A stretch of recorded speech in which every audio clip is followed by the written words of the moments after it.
Hello, everyone. Welcome to another episode of the Idle Park Talk Show. Today, we are going to be diving into developments in the U.S. and Iran war that started on February 28th this year. And the past few days, there has been rising tension between the warring parties, particularly around the Strait of Hormuz. For those who would remember, you would know that in early April, the President Donald Trump did announce a 2 weeks ceasefire, which was eventually extended for an indefinite period of time. And Donald Trump announced this ceasefire between the United States and Iran on the basis that they were going to continue negotiating in the background because, according to him, it was taking too much time moving representatives from the United States over to Pakistan for a few hours of negotiations and back. And again, he didn't want to move his vice president to make long trips in that manner. So negotiations had somewhat continued in the background, and again, this is negotiations about negotiations because the United States and Iran are still trying to come to uh, terms that could form the basis of a conversation. Prior to the announcement of the ceasefire, Iran had presented 10-point plan to the United States, which Donald Trump had said could form the basis of a negotiation. But again, as time went by, the parties have kind of changed their positions. Now, Iran recently, the last couple of days, presented the United States with a 14-point plan, which of course Iran is hoping that they would use that as the base for any further negotiation. So again, this is parties, warring parties, having exchanges through their mediator Pakistan. Pakistan has been running mediation for Iran and the United States. So moving proposals from one government to the other and back. And so the last plan that Iran proposed to the United States kind of dealt um, more with sanctions and release of frozen assets, which were frozen during Obama, before Obama.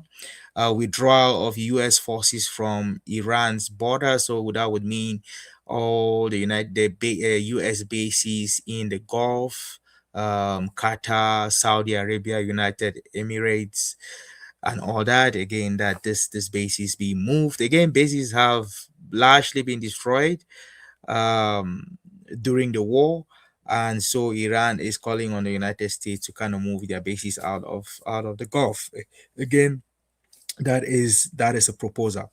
They are also proposing the lifting of the blockade, which, of course, as we know, Iran did put a blockade on the Strait of Hormuz, and then the United States now blockaded the blockade, if you, for lack of a better way of saying this. So United States uh, blockade centered around stopping Iranian vessels from going through, either in or out of the Strait of Hormuz. Another point was the security guarantees against any future attacks, of course. Iran, you know, knowing the United States and Israel well enough, understand that without security guarantees, they might be attacked, maybe not in the next couple of months, but who knows, in the next couple of years. And Iran wants a situation where once this war ends, they will not be attacked by the United States, and looking for guarantees from probably other powers like Russia and China. And then I guess the last item on that list is the nuclear program, which Iran is intentionally putting it last. wanting to address the other issues and to deal with the nuclear issue um, at the end. Like I mentioned earlier, all this in the backdrop of a ceasefire that is becoming increasingly difficult to sustain. The initial ceasefire, of course, was declared by President Donald Trump in early April and then subsequently extended for an indefinite period of time. We can claim somewhat that the ceasefire is holding. However, each side continues to accuse the other of violating the terms of the ceasefire. Iran is claiming that the United States blockade is a declaration of war, and a ceasefire cannot hold if the United States has actively declared war on Iran, while the United States, of course, accusing Iran of continuing to limit and control the number of vessels that have been allowed to go through the Strait of Hormuz. Again, Iran is saying we can't let other countries continue to do business as usual, while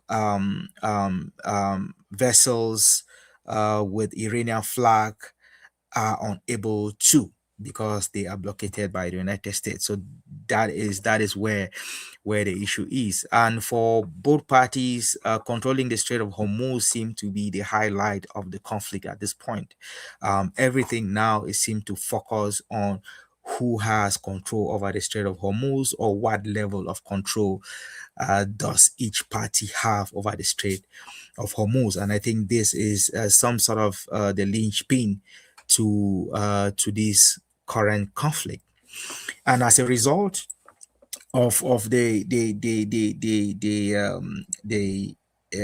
desire to have the upper hand, uh, on May 3rd, so that was yesterday, President Donald Trump shared a Truth Social post announcing his new initiative to help ease the flow of vessels that have been stuck in the Strait of Hormuz for several weeks. I will now read the post. And Donald Trump is calling this new initiative Project Freedom. And I would kind of read the post and highlight a few key items on that post. It goes as follows: countries from all over the world, almost all of which are not involved in the Middle Eastern dispute going on so visibly and violently for all to see, have asked the United States if we can help free up their ships, which are locked up in the Strait of Hormuz, on something which they have absolutely nothing to do with. They are merely neutral an innocent bystander. I mean, you can hardly say that some of these countries are barely neutral and innocent bystanders. Again, if you are an American ally, you are clearly not a bystander, especially if you continue to condemn Iran for a war that they did not start, as most allies of the United States have done. And as a result, Iran has blockaded their ships in the strait and has asked those countries who are friendly to Iran to, reach out and to negotiate, and of course get permission for safe passage through the strait. So Donald Trump is calling countries like France or Britain or South Korea or Japan as innocent neutral bystander. But if you look at the politics, you would not agree with that statement. uh the post continues: for the good of Iran, the Middle East, and the United States, we have told these countries that we will guide their ships safely out of these restricted waterways so that they can freely and ably get on with their business.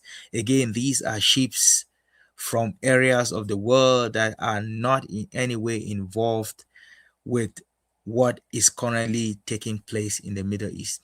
Again, um, you know, arguably, you could dispute whether or not some of these countries are, but Donald Trump does not exactly list out the countries that are calling on the United States to clear or open the Strait of Hormuz. I know in March, Donald Trump had put out a post uh, calling on France, Britain, China to join the United States in an effort to force open the Strait of Hormuz. None of these countries accepted that challenge and left everything to the United States. So the United States is continuing to deal with Iran and deal with the blockade of the strait on their own, something which I had initially mentioned when we had a conversation a couple of weeks ago. I did say very clearly that it would be unusual for any state, be it an ally of the US, to join the United States in a war which they were not consulted with, a war which they would agree that was unprovoked, in a war that most people would agree was uncalled for, and probably motivated by selfish interest. So again, no state joined that call, and so Donald Trump seemed to be saying that he has had appeals from these states to help open the Strait of Hormuz. Now it's not exactly asking them to join in an effort to force open the strait, but saying that they are going to open the strait because these nations have called, pleading on pleading with the United States to do so. The post continues. I have told my representatives to inform these states. I have told my representatives to inform them that we will use best effort to get their ship and crew safely out of the strait. In all cases, they said they will not be returning until the area becomes safe for navigation and everything else. This process, Project Freedom, will begin Monday morning. So, Monday morning, Middle Eastern time. I am fully aware that my representatives are having a very positive discussion with the country of Iran, and that these discussions could lead to something very positive. Again, this is Donald Trump speaking with both sides of his mouth. First of all, he is saying that his Project Freedom will start um, um, um, um, trying to get ships that are stuck in the strait out of the strait, which means that they are going to either be confronting Iran's control of the strait, and getting ships out of the strait without Iran's approval, and at the same time saying that their United States representatives are having a positive conversation with Iran. Again, I'm not clearly sure where this is going. Donald Trump seemed to be saying that we are going to be challenging Iran in the Strait of Hormuz, and at the same time claiming that talks between the United States and Iran are could be positive on the issue. This is a little, difficult to understand. The post continues. The ship movement is merely meant to free up people, companies, and countries that have done absolutely nothing wrong. They are victims of circumstances. This is a humanitarian gesture on behalf of the United States, the Middle Eastern countries, but in particular the country of Iran. Many of these ships are running low on food and everything else necessary for large scale crew to stay on board in a healthy and sanitary manner. I think it would go a long way in showing goodwill on behalf of all of those who have been fighting so strenuously over the last number of months. If any, if in any way this humanitarian process is interfered with, that interference will unfortunately have to be dealt with forcefully. Thank you for your attention to this matter. So again, like I said, speaking with both sides of his mouth, challenging and threatening Iran, and at the same time, claiming that they might be having positive talks on the issue. Um, Donald Trump is coining this as a humanitarian venture, trying to free up a crew and ships that have been stuck in Iran for so long, and of course trying to get them out of the strait so they can go on with their business or go on home, or take a break from all this mess. So that is what Donald Trump is trying to do. This freedom, this project freedom, took effect the morning of April 4th, and seem to be going on currently. Following this announcement and following the US Navy's attempt to launch Project Freedom, there has been a few, I should say, casualties or fallout to this, where Iran did attack a South Korean vessel that was attempting to go through the Strait of Hormuz some point today. There are videos on the internet which you could find if you wanted to watch that. There's also reports that Iran has also launched missiles, rocket at the US warships, attempting to enforce Project Freedom. It's unclear whether there was an actual attack on the ships or if they just fired warning shots. Reports also say that this ship's U.S. Navy was able to go through the Strait of Hormuz. Again, it is not clear at this point whether that is true or false. Iran is denying any such um, thing happened, and saying that they dispelled this ship by launching missiles against them. The United States has also declared that while they were attacked by Iran, that the United States has attacked and shot down 7 Iranian fast boats.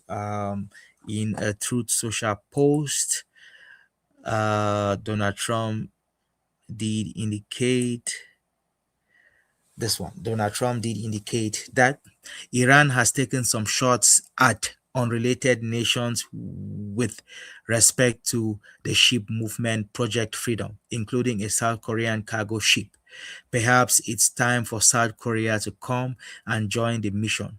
We've shot down 7 small boats, or as they like to call them, fast boats. It's all they have left. Other than the South Korean ship, there has been at this moment no damage going through the strait.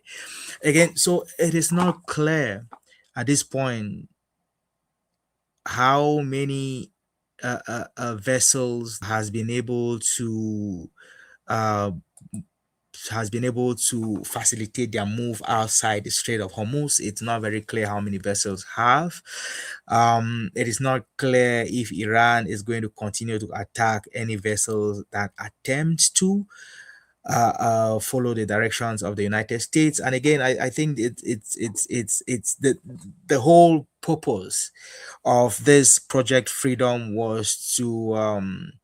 um, was to I wouldn't say cajole uh, uh, uh, uh, other countries to let their vessels go through at the direction of the United States. Because again, this South Korean vessel, I'm not sure why they felt that they could just go through the straits without going through what Iran is calling the former channels, like connecting with Iran, getting the necessary approvals, and then going through the straits. I feel like they wanted to, follow um, the directions of the United States, and this is what befell them.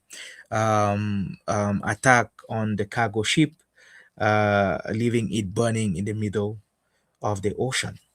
I would also think that there has been a strategic a move here by Donald Trump, changing, I guess, their operation from Epic Fury, which was the initial name of the operation from February the 28th, to now Operation Freedom, which, in my opinion, is Trump trying to trying to sugarcoat what it is that they are doing in Iran. So, according to Trump, or according to people's understanding, Epic Fury has come and gone, and now Operation Freedom is more a humanitarian operation where the United States is not necessarily wanting to attack, or the purpose is not to attack Iran, is not to decapitate the leadership of Iran, is no more regime change, but now more of a humanitarian situation where America is wanting to relieve the ships that are stuck in the Strait of Hormuz by creating a safe passage for them to get out of the strait. Um, Again, I feel like he is wanting to use this as a way to cajole their allies to kind of join, because now he's going to say, oh yeah, it's not the attack that the first phase is done. We are not necessarily attacking Iran in that sense, but now we are just trying to clear the Strait of Hormuz, make sure that this crew members who have been stranded in the strait for weeks can kind of go home and continue with life. He's talking about the conditions under which the crew members are kind of living in, the sanitary conditions, which I'm not sure why Donald Trump is worrying about their sanitary conditions, and talking about these guys running out of food while being stuck in their vessels for weeks upon weeks without end, right? So you could say that, of course, Donald Trump is attempting to invite. Again, this is Donald Trump's second invitation. Now, it's not as forceful and as boastful, as condescending as the first invitation was. Now he is softening his tone, and some sort of you know trying to sell this new project, Operation Freedom, as a humanitarian goodwill gesture, that other allies can support and join in. And since this Operation Freedom was launched in the morning of April the 4th, I haven't heard any other state um, raising their hand to be part of this operation, right? To the point where Trump is calling on South Korea, whose ship just got attacked, to join the operation. Again, Trump is trying of changing tactics, hoping that this different approach, this different tone, might be more appealing to their allies, because at this point, the United States is doing this on their own. Israel is somewhat, in the dark, or not as involved as they were in the first couple of weeks when Iran was being attacked. As soon as the ceasefire was declared, I think Israel seemed to have fallen off the map.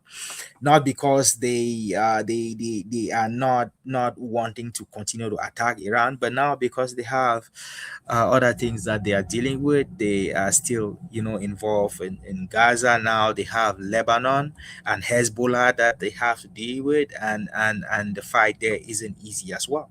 So Trump, with respect to the Strait of Hormuz, Trump is doing this on his own. And he does. I believe he needs his allies to join him. Reason why he is changing the name of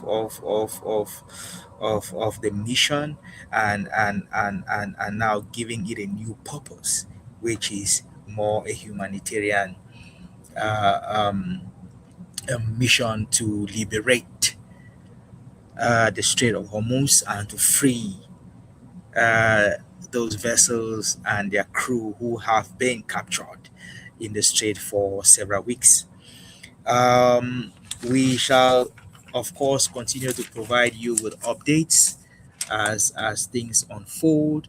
Others have made the argument that um, it's just a matter of time before they resume the before new attacks, before the United States starts attacking Iran again. They say that their assets in the Middle East uh, have assembled and seem to be ready to go. So the ceasefire and the negotiations, some have argued, was just a way of buying time so that they could regroup, bring their assets together, and then to start all over again. Again, not just the United States regrouping. I think Iran too also has taken this time to regroup, review their strategies, and prepare for whatever may come next. So as we proceed with our observation of the situation and our analysis of the situation, we shall continue to come back and to provide you with what we think is happening, or what we believe the future holds with respect to this war between the United States and Iran. Some are arguing that in the next couple of days there might be the warring parties might resume the attacks on each other. So we shall provide you with an update as soon as we kind of know what is going on. Well, thank you very much for listening. If any of the conversations that we've had today interest you, please take a moment to share with those in your circles whom you believe might be interested in listening. Take your time, take some time to make your own contributions, whether you agree or disagree or have criticisms to make. You could put that in the comment section and we will be happy to review and to react. Um, well, thank you very much for watching, of course, and for joining the Idle Park Talk Show. We will talk with you again soon.